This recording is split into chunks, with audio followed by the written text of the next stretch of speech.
Hi everybody and welcome back to my channel. I just got back from one of the many peaceful protests that have gone on, and like literally I'm wearing the shirt I sleep in. My hair's wet, it's drying because I've now filmed this twice. I have no makeup on, my face is shiny. I don't know if you guys can see, but I kind of have a rash on my cheeks from like wearing my mask because I have really sensitive skin.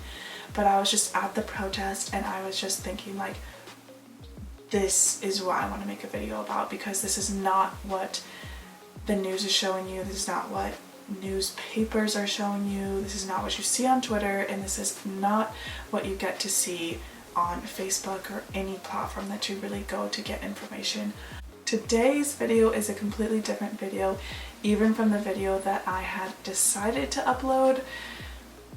After I had decided to change and not upload my self-confidence video. My original plan was to upload my self-confidence video, which was part 2 of my Working on Yourself series. Now, with everything that has gone on, I just decided that there was no way that I could upload that video and not say anything about what's going on. Either I wasn't going to upload a video or I was going to talk about it. Then it became, what am I going to talk about? What am I going to say? Now, I had already filmed a video about kind of my experience as a Black woman and growing up and how what has happened has affected me. But these type of things really get me down, and the video that I filmed is a completely different Piper. I am honestly depressed. I can't even watch the whole video of what happened to George Floyd. It's so heavy for me and so depressing that I really can't watch it. Like, it is just puts me in a very, very bad place. I am definitely one of those people that are in between wanting to be informed and feeling so overwhelmed that I need a break. What I want for this video is just kind of walk you guys through my whole day and my feelings, my emotions, and then how I'm feeling now after going to one of the many peaceful protests. Basically, I woke up and talked to my boyfriend. He was like, I really didn't sleep well. He was like, I just have a lot of anxiety about tonight. I'm just not sure about what's gonna happen. I'm not sure what's going to happen. And I was like, yeah, I know. Like it's very, very heavy. We kind of decided we weren't going to go together. Part of that decision for me is because I do have a lot of anxiety. My anxiety will get so bad that my body will literally shut down. I kind of lose consciousness and basically seize. It's called Sydenham's chorea, but they're just like these crazy movements and I can't control them. My body is just shutting down because I have so much anxiety. And going to this protest really caused me a lot of anxiety, so I wanted to be around my brother and my friend who have known me for a while, and my brother who's experienced when that happens to me, so who can kind of help me get through it. That was really just my personal choice. So I knew I was going to have to say goodbye to my boyfriend during the day, and that was very emotional because I didn't know what kind of goodbye it was. I didn't know if I was going to say goodbye and I would never see him again. I didn't know if I was going to say goodbye and he would be in jail and for years we would be fighting to get him out. I really didn't know what I was saying goodbye to, or if I was just going to see him again. Like I didn't know. Neither one of us knew what we were getting ourselves into. That was very emotional just to start the day off. I came home and my mom, I could just see it in her eyes that she's really stressed out. She's really worried about us going and the uncertainty. I also feel like she was very proud of my brother and I, because my mom is white, so I am Black, Japanese, and white. My dad is half Black, half Japanese. But my mom just kind of feeling like the sense of pride for us going, but also this fear, this immense amount of fear that you're saying, goodbye to your kids and you really don't know if they're coming back. I had about an hour, so I got ready. I wore nondescript clothing. I was going to wear a hat and just cover up because that's what I've been told. I got my mask. I did all the protocols that I kind of had read.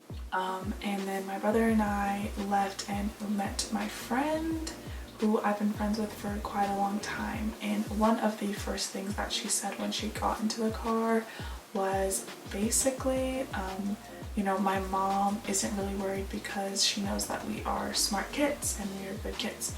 I said to her, you know, well, I think it's just different because for us it's not about being smart and it could be a completely different experience. And so my mom is worried. And she agreed and she was very like, okay, yeah, like you're right and I can see that. So it wasn't a bad deal, but it just made me realize we had very different days. Mine was very emotionally charged and lots of anxiety and not sure what today was going to bring.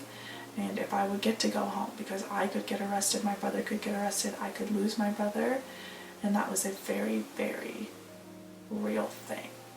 We got to my brother's friend's house who had a house downtown that was only a couple of blocks from where the protest was. We walked, and as we were walking, I see the sign that says first aid, you know, 14th and Penn or something like that, and you continue to walk. And as we get up to the Capitol, which is where this protest was, there are two people. They're standing by a mound of water, of snacks. They had hand sanitizer. They really had everything. Like, it's for free. Do you need anything? Do you need hydration? Do you guys need snacks? We're like, no, we're good. Thank you though. Like, thank you for being here. They're like, of course. We're just walking, trying to see who's speaking and trying to hear who's speaking because there's thousands of people here. So we walk around and we're getting a little bit closer, and I don't know if it was like remnants of tear gas that was from the night before or earlier, or pepper spray. I'm really not sure what it was, but the like people were kind of coughing. It wasn't, I don't want to exaggerate because it wasn't like super bad, but I started coughing just here and there. I could feel it in my throat. My eyes kind of watered a little bit. People were sneezing. I sneezed a couple of times. It wasn't like it was there, but you could kind of get remnants of it, and that was like, this is just a little bit of it. I can't imagine how much you see on TV. Then we finally get to a spot where we can see kind of who's speaking and who's kind of up, because it was all the people who were part of the protest were like kind of down below, and people who were kind of organized the protest were up on the stairs. And I'm looking up there and I'm looking at who's speaking, and I realized that I know these people. Like, they are my friends.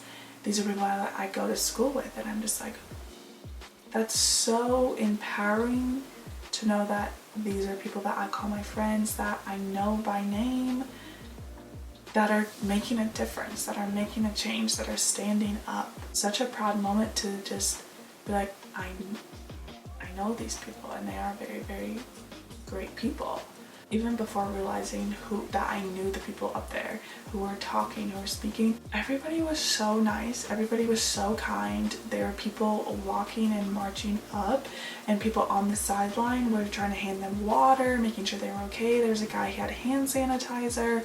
I kid you not, like 90 to 95% of these people had masks on. There were very, very minimal people who didn't have a mask on. Even people who spoke had a mask on and took it off to speak and put it back on. People were so nice.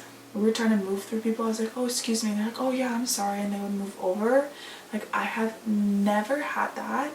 They did a 9-minute moment of silence. Like, when this girl said 9 minutes, I was like, how many? Like, there's no way people are going to be silent for almost 10 minutes. Like, you can't even get people to have a moment of silence at a basketball game. There's no way you're getting people to do 9 minutes. And she was like, oh, you guys can kneel, you guys can lay down, do whatever you want. Everybody knelt for 9 minutes. And it was silent. During that, I got a text from an old friend who's white, and she just basically said, I don't know how to word this, I don't know how to say this, but I support you, I want to be here for you, and I have so much love for you. And I was just like, wow. Like, that was just a really amazing moment to get that. just meant so much to me because she's one of very, very few of my friends who has reached out to me and made sure that I'm okay and just checked up on me. Then one of the speakers talked about basically that, yeah, it is hard, yeah, it is sad, but we should celebrate and we should be happy that we're all here. And I just thought, wow, like that is so true. Her saying that really got to me because I felt so much hope. And yes, this is a very heavy thing, it's a horrific thing that happens,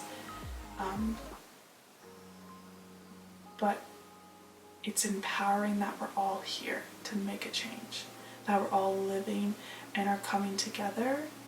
And it gave me hope, it gave me a little bit of faith back just to see how many people are there, how many people are willing to support you, and how many people who look like you are there, because sometimes it can get kind of lonely.